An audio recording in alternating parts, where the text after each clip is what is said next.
Howdy, y'all. You got the Bulldog on the channel. I haven't posted much the last couple 3 days because I've not been feeling well. I'm still not feeling well, but no rest for the wicked.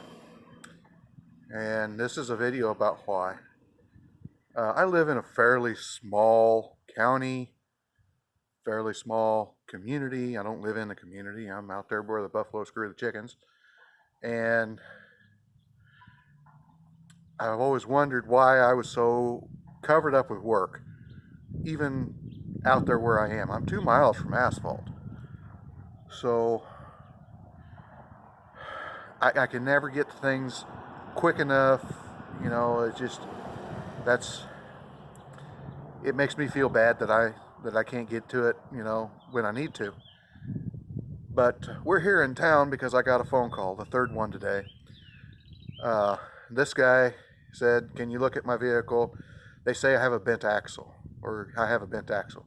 He has a hard time explaining things, but there's a difference. I come in here, and this is what I see. That's more than a bent axle. When I first saw it, I thought, oh, it's a Rendezvous. It's got a straight axle. It's probably broken too. But I get down here. Oh, underneath it. It's not a straight axle. It's independent. And you can't see it very well, but there is a broken ball joint. So the A-arm is on the ground. The end of the ball joint is still in the knuckle up there. I don't know if it's hanging off the shock. I told him it's probably going to have a bent axle or torn up axle because it's a four-wheel drive. Going to have a torn up axle, maybe a busted shock. I don't know if that A-arm's going to be any good because, oh gosh, it did it going down the road and he ditched it. Kind of made a mess of things. The shop that it's at did not do the work. He said, well, the guy that did the work, he said he'd make it good if it's something he did. What did he do? He put on stabilizer links. Well, that's not going to have anything to do with that coming loose. That's different. As I talk to him a little bit more, I get more of the story.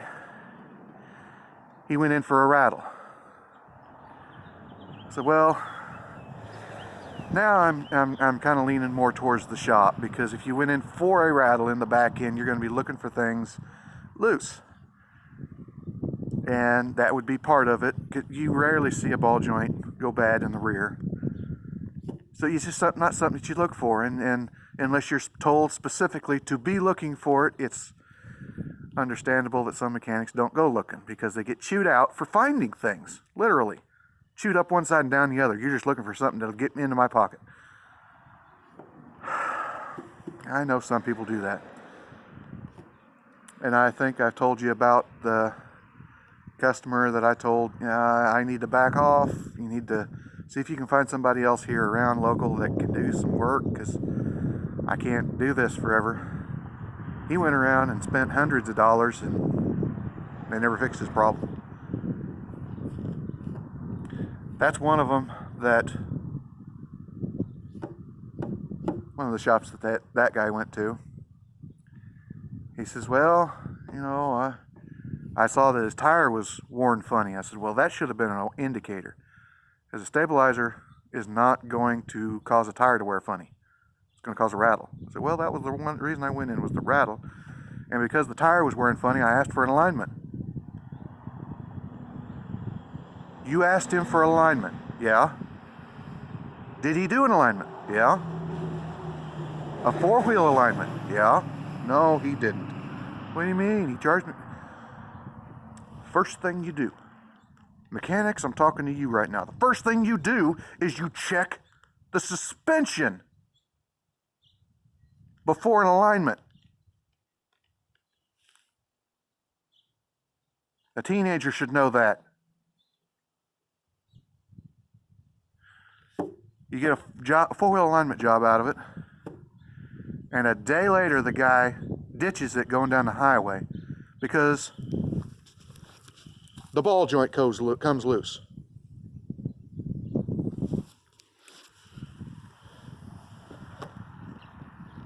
You might have been having a bad day, I don't know.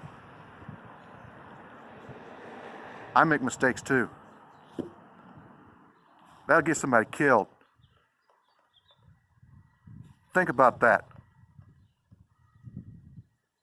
This is why I feel like I can't slow down.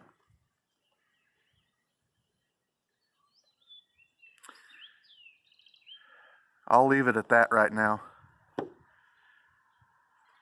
Like, share, subscribe. Hit your little bell notification. We'll talk to you later.